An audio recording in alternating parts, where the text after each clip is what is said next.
So yesterday, as we were riding, Dwayne cuts on and begins to record. We always record in the car because we really be having some interesting conversations in the car. Like, our car rides be the best.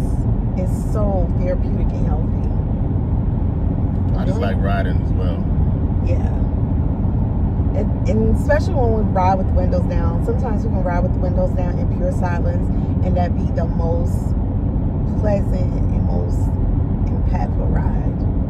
I'm telling you.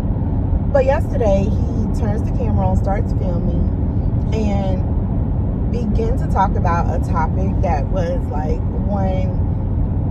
And not that he forced me to talk about it, because I mean, I know I needed to like talk about it. But dang, he put me on the spot. I was like, I didn't know that's what we was getting ready to talk about. You didn't prepare me for this. So today, I'm doing the same for him. So, wait, what are we talking about? Here we go. You just go with it. I bring it up. We talk about it. Okay, so I'm going to talk about, or start talking about, a topic that completely transformed our household and our lives.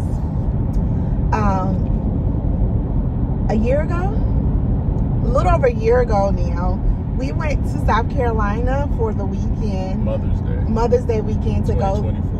2024. To go to the beach. We was gonna spend the weekend on the beach, hanging out, enjoying ourselves, relaxing. And we went to my brother-in-law. My brother-in-law. I love my brother-in-law. First of all, let me just go on and say that. I love my brother-in-law. I have the absolute best brother-in-law ever. Like, hands down, best brother-in-law. The week prior, my brother-in-law called us called Dwayne and was telling Dwayne, like, Mama done packed up the whole house. She talking about she get ready to go. Like, she was on the move. And so we were already aware that my mother-in-law's situation was changing. For those of you who may not know, my mother-in-law, Dwayne's mom, was diagnosed with dementia years ago. It's been, 11 years now? Yeah. It's been about 11 years now. And it's been kind of plateaued. Like, she plateaued and was still able to do all the things that she normally do, driving, taking care of herself, etc., on her own. My mother-in-law has always been a very, very, very independent woman. When I say independent, like, my mother-in-law didn't want nobody trying to help her do nothing. And never asked for help. And never asked for help. Never asked for help. Like, she held her own. Unless you were required, and she held you accountable. That's the only time Yes. So we was like, well, we're going to stop in King Street first. We stopped in King Street to see her and was going to head straight to the beach. When we got there, I was going to invite her to come with us. Yeah, we was going to have her come spend the weekend with us, which we knew was going to be a fight, because anytime we come in town and we are like, we're going to go to the beach and, like, you come with us, she may come for a few hours, but she heading back. I got to go to church tomorrow. I got to go to my prayer group. Always was like something. So when we got there, it was so, like, the moment we saw my mother-in-law, Dwayne, and we just looked at each other and we just knew, like, we can't leave her here. So we packed her up, put her in the car, and went to the beach. And she's been with us ever since. She has been living with us for the past year and a half now. Yeah.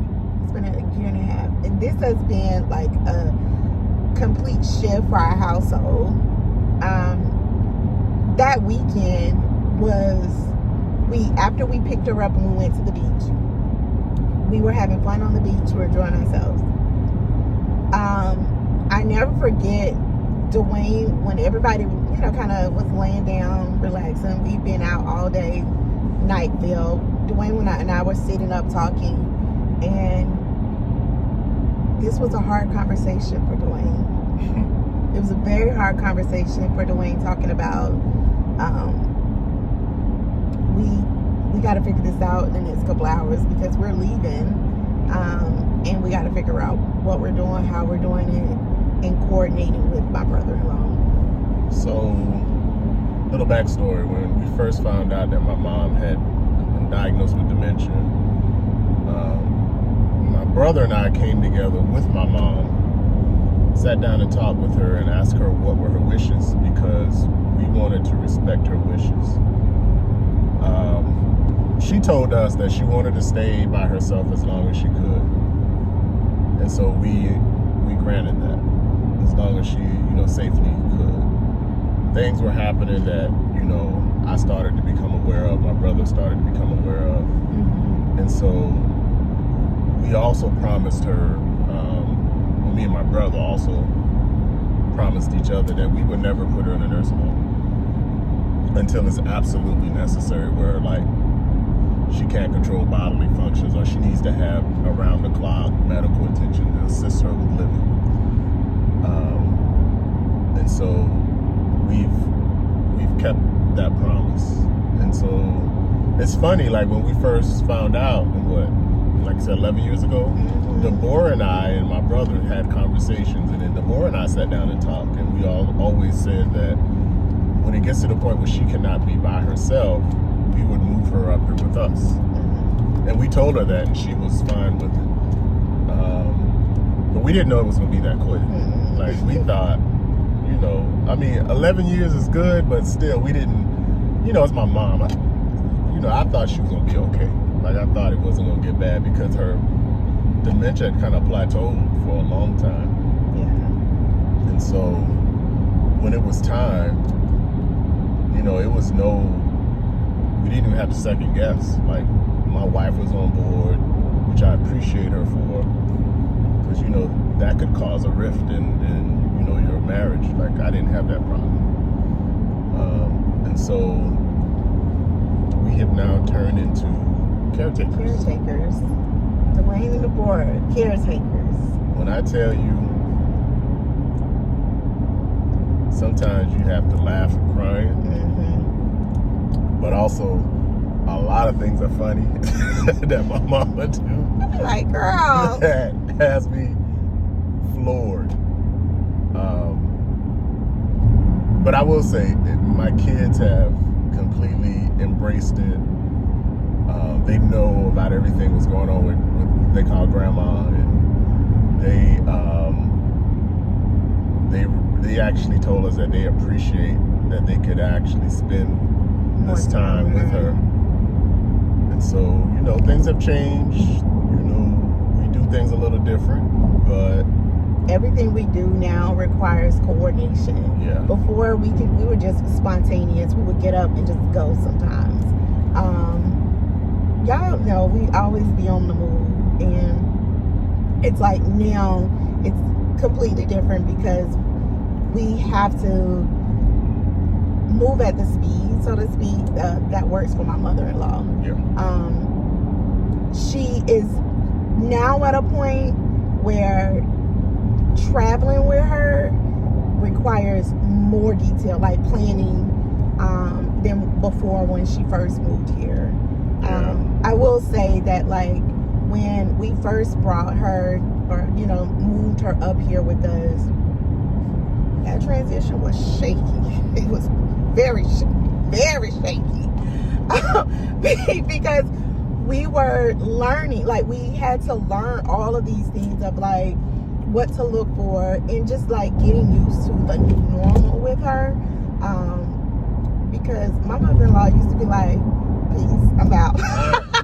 Yeah, because she was used to on her own. She was used to just going. She didn't have to ask nobody where she was going and when she going, and she'd be ready to go. Up until the day that we brought her, back up here, she was always she wake up, she ready to go, she get in her car and she's gone. But for safety purposes, we literally had to, prior to her coming here for safety purposes, okay, this is gonna sound bad, but it ain't bad. For safety purposes, they had to disable her car so that she couldn't leave. Yeah, she was getting to a point where she was getting lost. Yeah, so my brother-in-law just had to disable the car. So when she would go out and try to crank it up, it wouldn't crank. And so... But even before that, when we found out she had dementia, we started putting things in place. We had a tracker on her car. Yes. So we knew exactly where she was, how fast she was going. If something, it would tell us if there was any issues with the car, like the battery getting weak or something, so we could get ahead of it. And when she went outside of the zone, they created a zone. And anytime she went outside of the zone, it alerted Dwayne and my brother-in-law. So they know exactly, like, do we need to or whatever. Yeah, had to put cameras on the house so I could monitor, and had two-way talking where I could talk to her. A lot of times she would forget how to turn the TV on because she loves Family Feud. Mm-hmm. She would want to get on she would sometimes turn to the wrong channel. So we had to walk her through it when she called, or making sure that, no one was taking advantage of her, coming to the house, asking for anything. So it was a lot. Yes. It was a lot. And it was funny, like, me and my wife had already talked about it before she came up here. Like, hey, if mom moves in, we need to get a bigger space. And so when we went down that Mother's Day 2024, we were still in the mode of, we have more time. What's really funny is because you remember about 2 weeks before we went down. Which store you go to, John? Yes, John. 2 weeks before we went down to South Carolina, we had went out and looked at 2 homes. You remember that? Yeah. And it was like, it just didn't work. The 2 homes just didn't work for us that we saw. So we were like, had the paperwork to sign on that final home. Remember that one? That was after your mom got here. Yeah, that is when she got here. Yeah, the 2 that we went to see before, just like, no, it wasn't it. So we had kind of came to a conclusion of, we're just going to like wait it out, let the market do its thing for a little while, and then we'll start back probably within another 6 months or so. We knew we wanted to move, but at the time we couldn't find the right property, couldn't find the right house. So we was just like, okay, we're gonna just put this on hold for a couple of months and then we'll restart. I remember after we picked your mom up and on the way back home that weekend, that Sunday, we were literally just sitting in the car talking through like, okay, these are our areas that we're going to go house hunting in, because like now everything is in fast mode. Like we got to move quickly. Because we want her to be acclimated. We didn't want, we wanted her to get settled. And have her own space. So then that's when we knew, we told our realtor, girl, you got to step it up because we have got to move so that my mother-in-law can get settled. And it's funny, the house that we're in now, we found it. We found it. But yeah, all of this happened so quickly. My mother-in-law came back in May.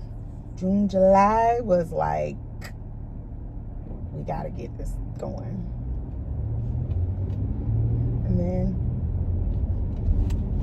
yeah, everything worked out.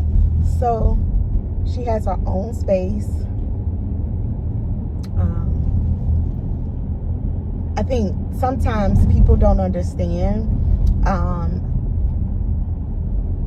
all it requires to be a caretaker. It's a lot of work. It's a lot of work. And I will give great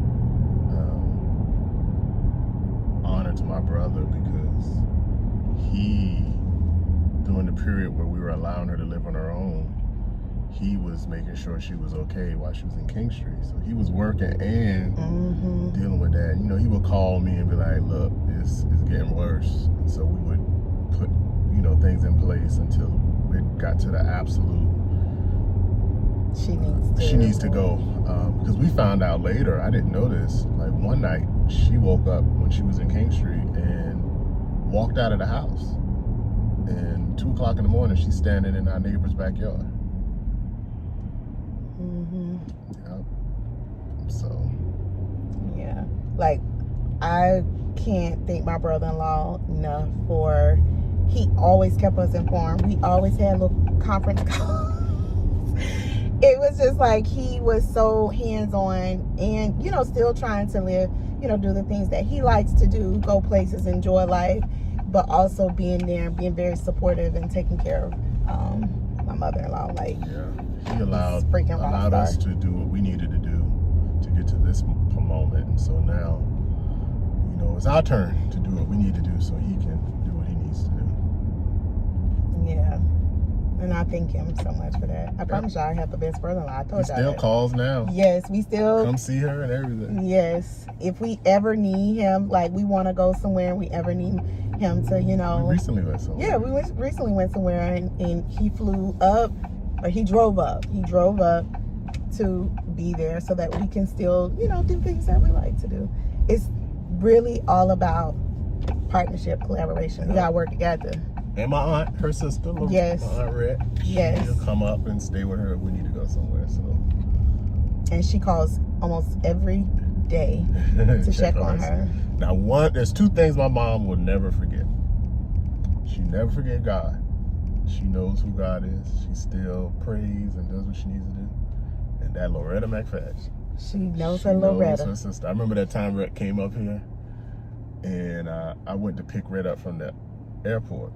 And I didn't tell my mom. My mom rode with me to go pick her up. And as we were pulling up to the arrivals, Rhett was standing on the curb. And I said, Mom, look, who's that? She looked, she said, that ain't nobody but my sister. That's Loretta. She can hear Loretta's voice. My Aunt Rhett was so happy that she remembered her. Yes. She hear her voice and she noticed her sister. Yeah, she knows it's her sister. And she's always asking, when's Loretta when's Retta coming? What she say? How she say? Red. When's Red coming? Huh? She told me she was on her way. Say what now?